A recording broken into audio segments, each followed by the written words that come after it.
Dr. Priya Radhakrishnan, consultant infertility specialist, Isha Gynecology and Fertility Center, consultant gynecologist, Palakkad Cooperative Hospital. ഞാൻ കഴിഞ്ഞ വീഡിയോയിൽ പറഞ്ഞിരുന്നു menstrual കപ്പിൻ്റെ മറ്റു വശങ്ങളെക്കുറിച്ച് പറഞ്ഞു തരുന്നതായിരിക്കും അടുത്ത വീഡിയോയിൽ നിന്ന്. ഇപ്രാവശ്യം അതാണ് ചെയ്യുന്നത്.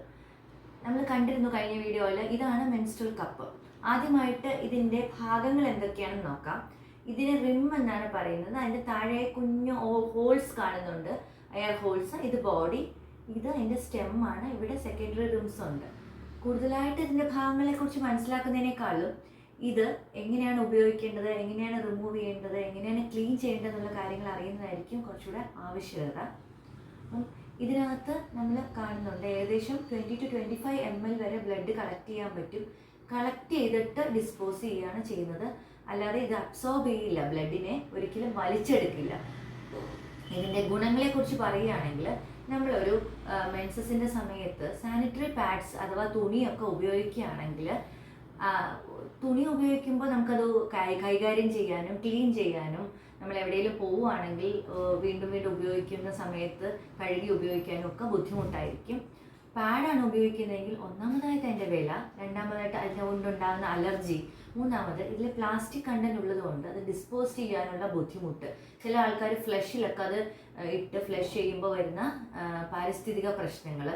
സോ അതിനുള്ള എക്കോ ഫ്രണ്ട്ലി ആയിട്ടുള്ള ഒരു സൊല്യൂഷനാണ് ഈ മെൻസ്ട്രൽ കപ്പ് എന്ന് പറയുന്നത്.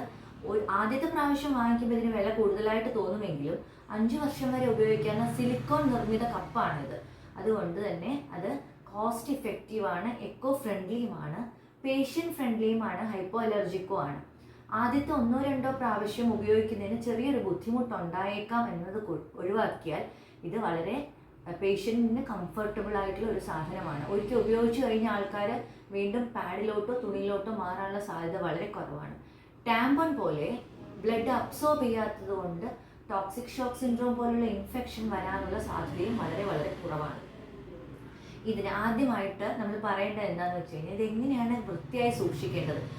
ഓരോ മെൻസ്ട്രുവൽ സൈക്കിളിന് മുമ്പായിട്ടും ഇത് തിളച്ച വെള്ളത്തിൽ 2 മുതൽ 5 വരെ മിനിറ്റ് ഇട്ട ശേഷം ഇത് ഉപയോഗിക്കാവുന്നതാണ്. ഓരോ പ്രാവശ്യവും ഓരോ ദിവസവും അല്ലെങ്കിൽ ഓരോ പ്രാവശ്യവും മാറ്റുമ്പോൾ വെറും വെള്ളത്തിൽ കഴുകിയാൽ മതി. ചില ബ്രാൻഡിൻ്റെ കൂടെ ഇത് കഴുകി വൃത്തിയാക്കാനുള്ള സൊല്യൂഷനും കിട്ടുന്നുണ്ട്. അല്ലാതെ നമ്മൾ സോപ്പ് പോലത്തെ സൊല്യൂഷനിൽ ഇട്ട് ഉപയോഗിക്കേണ്ട ആവശ്യമില്ല. ഇത് ഡിസ്പോസ് ചെയ്ത് കഴിഞ്ഞാൽ തണുത്ത വെള്ളത്തിൽ, സാധാരണ വെള്ളത്തിൽ കഴുകി ഉപയോഗിക്കാവുന്നതാണ്.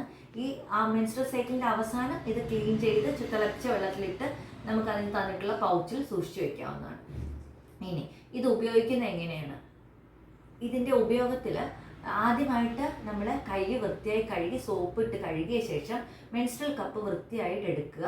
എന്നിട്ട് 2-3 പൊസിഷൻ ഉണ്ട്, അതിലിരുന്നിട്ട് ചെയ്യുന്നതായിരിക്കും നല്ലത്. എല്ലാവർക്കും കംഫർട്ടബിൾ ആയിട്ടുള്ള പൊസിഷൻ ഏതാണെന്ന് അവരവർ തന്നെ കണ്ടുപിടിക്കുകയാണ് നല്ലത്. ഇന്ത്യൻ ക്ലോസറ്റ് ഉപയോഗിക്കാൻ ഇരിക്കുന്നത് പോലെ സ്ക്വാറ്റിംഗ് പൊസിഷനിൽ ഇരുന്ന് ചെയ്യാം. അല്ലെങ്കിൽ ഒരു കാല് തറയിൽ ഉറപ്പിച്ച് മറ്റേ കാല് സ്റ്റൂളിലെയോ മറ്റോ പൊക്കി വെച്ച ശേഷവും വജാനയിലോട്ട് ഇത് ഇൻസേർട്ട് ചെയ്യാം. അല്ലെങ്കിൽ നമുക്ക് ഇരുന്ന് കംഫർട്ടബിൾ ആയിട്ടുള്ള ഏതെങ്കിലും പൊസിഷനിലും ഇത് ഇൻസേർട്ട് ചെയ്യാം. മെൻസസ് ബ്ലീഡിങ് ഇല്ലാത്തൊരു സമയത്ത് ഇതിൻ്റെ ഉപയോഗം തനിയെ പരീക്ഷിച്ച് നോക്കിയിട്ട് ഏറ്റവും കംഫർട്ടബിൾ ആയിട്ടുള്ള പൊസിഷൻ ഏതാണെന്ന് കണ്ടുപിടിക്കുന്നതാണ് ഏറ്റവും നല്ലത്. ഇനി ഇത് ഉപയോഗിക്കുമ്പോൾ 2-3 രീതിയിൽ ഇതിൻ്റെ ആ വട്ടം ചെറുതാക്കാനായിട്ട് 2-3 രീതിയിൽ ഇത് ഫോൾഡ് ചെയ്യാം. ഏറ്റവും കോമൺ ആയിട്ടുള്ള ഫോൾഡ് സി ഫോൾഡാണ്. സി അല്ലെങ്കിൽ യു ഷേപ്പിൽ ഇത് ഫോൾഡ് ചെയ്യുക. എന്നിട്ട് ഇതിങ്ങനെ ഇൻസേർട്ട് ചെയ്ത ശേഷം കൈ വിടുകയാണെങ്കിൽ അത് വാക്വം വഴി ആ സെർവിക്സിൻ്റെ ഭാഗത്ത് ഉറച്ചിരിക്കും. അല്ലാന്നുണ്ടെങ്കിൽ പഞ്ച് ഡൗൺ ഫോൾഡ് എന്ന് പറയും. ഇങ്ങനെ പഞ്ച് ഡൗൺ ചെയ്യുന്ന ഫോൾഡ് ഇങ്ങനെ ഉപയോഗിക്കാം. അല്ലാന്നുണ്ടെങ്കിൽ മൂന്നാമത്തെ ഒരു ഫോൾഡാണ് 7 എന്നുള്ള ഷേപ്പിലുള്ള ഫോൾഡ്. 7 ഷേപ്പിലുള്ള ഫോൾഡ്. ഈ 3 ഫോൾഡാണ് ഏറ്റവും കോമൺ ആയിട്ട് ഉപയോഗിക്കുന്നത്. ഇങ്ങനെയാണെങ്കിലും ഇത് ഇൻസേർട്ട് ചെയ്ത് കഴിഞ്ഞിട്ട് നമ്മൾ കൈ എടുക്കുമ്പോൾ ഇത് ഉള്ളിൽ വാക്വം വന്ന് ഇത് ഉറച്ചിരിക്കും.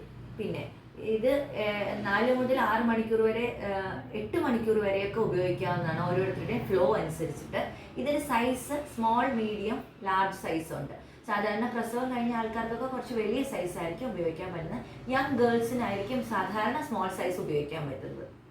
അപ്പം ഇതിങ്ങനെ വെച്ച് കഴിഞ്ഞാൽ ഇതിൻ്റെ സ്റ്റെമ്മിൽ പിടിച്ച് വലിച്ചെടുക്കരുത്. വാക്വം ഉള്ളത് കൊണ്ട് ഈ കൈ ഇങ്ങനെ ഇട്ട് ഇതിൻ്റെ വാക്വം റിലീസ് ചെയ്ത്, നമ്മൾ ഫോൾഡ് ചെയ്തല്ലേ അകത്തോട്ട് വയ്ക്കുന്നത്, അതുപോലെ തന്നെ ഈ വാക്വം റിലീസ് ചെയ്ത ശേഷം വേണം വലിച്ചെടുക്കാനായിട്ട്. അല്ലെങ്കിൽ ഇത് നമുക്ക് വലിച്ചെടുക്കാൻ കിട്ടില്ല.